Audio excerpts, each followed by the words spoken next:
Now, she was a force of nature who stole the nation's hearts and has still managed to make her mark despite losing her life to bowel cancer in June last year. On Monday, a documentary following the last 5 years of Dame Deborah James's life aired, highlighting both the highs and lows of living with bowel cancer. Such a great documentary. Wow. Well, Deborah's mother, Heather James, joins us now. And it's just an absolute joy and honour to have you in the studio. Oh, well, thank you for having me with us. I think Deborah would be smiling that I'm She was here. a great Lisbon fan, wasn't she? She was, yeah. Yeah, she loved the show.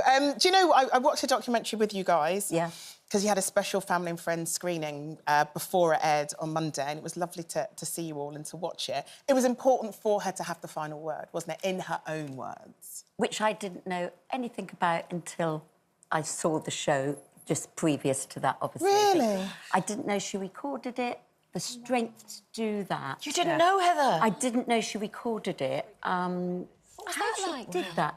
Well, we'd had a private family one a few weeks before the preview, and I think it shocked us all. The strength she had to do that. That is the bit that upset me, because I was saying, having nursed her, all of us, it not upset, but it made you realise how ill she looked. But then she was dying. But she was always vivacious and full of energy, and it was the shock of 9 months later. Did she really look that ill? Yeah. Of course she did. Yeah. But it's not something that her sister, because I know it, my other daughter, but Mum, she looks so ill. And we had to say, well, but actually on the other side of that, the strength is what captured the nation. Her tenacity, her energy, her smiles. I mean, it was just awesome to watch. And when you did the documentary, did you realise that it's so impactful? I think she wanted it to be uplifting. Obviously, there were sad moments, and it is sad, but it's actually uplifting. Oh, my God, yes. She was the most inspirational person, certainly on social media, which is mostly how I got to know her and led to a few chats with the wonderful Emma. Yes. Another fantastic lady, Emma, that she met when they were going through the trials and tribulations of chemotherapy. But, you know, Deborah would be attached to a drip, but she'd go and take a robe off and put a sequin dress on and dance for everybody. And if you were having a low day and just feeling sorry for yourself, you just thought, my God. You know, she was absolutely incredible. I think it was things like chemo. You know, she didn't know what chemo was when it started.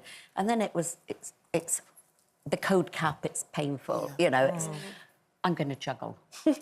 No, you sit in a chair. I'm not going to sit, I'm going to juggle. Mum, get me some juggling balls, you know, and there'd be juggling balls, or there'd be spinning plates or anything to try and take her mind off of the chemotherapy. I mean, what was... I worked with Debs on Lorraine's No Buts campaign because bowel cancer also took my mum as well, and it was the most incredible day that we spent together. I think I understood more about my mum and what she went through by having time with Debs, which impacted me profoundly and still does.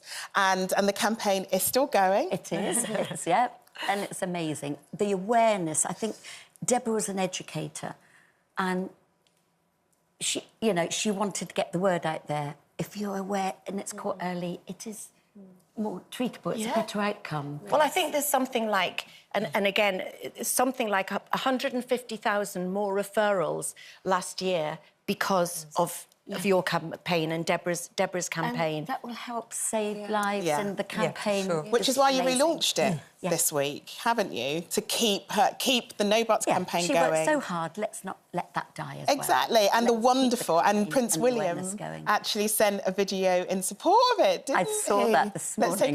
Let's take a look. Hi Lorraine, just want to say a big thank you to you and your team for all you're doing to raise awareness around bowel cancer through your No Buts campaign. As you know, I got to meet Dame Deborah, so I know how important this was to her.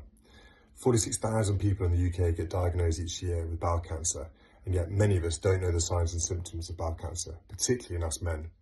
So if you're watching this, please take a second to listen and learn about the signs and symptoms of bowel cancer. It could save your life. Heather, wow. Amazing.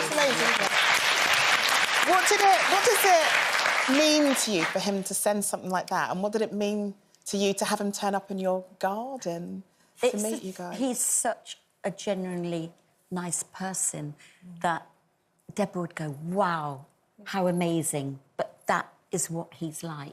Because he came to present her with her damehood in the actual back garden, didn't he? He did. And What did you do to get ready for that? I heard you were like plucking didn't things. even shower or do my hair. I didn't. When you're gardening or something, picking weeds. We didn't know until the evening before, and then at 11 o'clock I got Hugo out of bed and said, Hugo, that's my grandson, Deborah. We need to weed the front drive.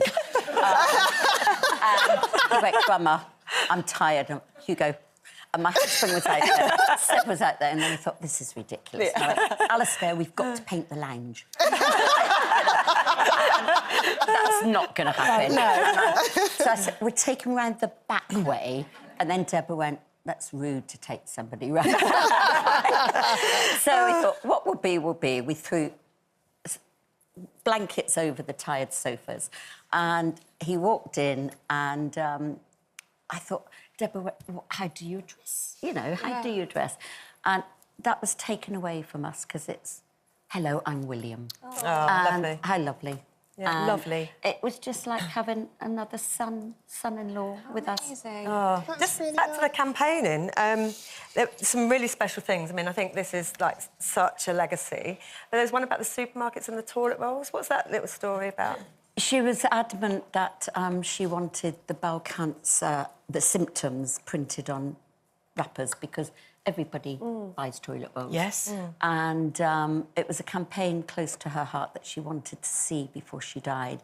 And it took a bit longer to get the campaign going. Yeah. And but just before, 2 days before she died, she knew that Tesco's was going to do it. And she saw how it was going to be. Oh. And I could see that was the last thing she had to achieve. Oh. And then she started to slowly, sort of go in my eyes. But she was still with us, she was still there, but the piece that she'd finally got those toilet rolls. Oh, amazing. Brilliant, right? Absolutely. You know what, I think that, I mean, I'm personally thankful for the work that she did because hopefully another set of kids doesn't have to lose their parent as a result of not getting an early diagnosis. And it's and the work that she's done will save lives, which is incredible. And I think breaking down the taboo. Yes, Absolutely. Check your bum, check your poo, check the symptoms. And don't be embarrassed to get it checked out. Not at all. And if you get that early diagnosis, you really can save your life, and that is what is so important. And you can have a look at the Lorraine website, which does have all of the symptoms on for you to take a look at. Heather, thank you very much. Thank you. It's been a joy. Thank you.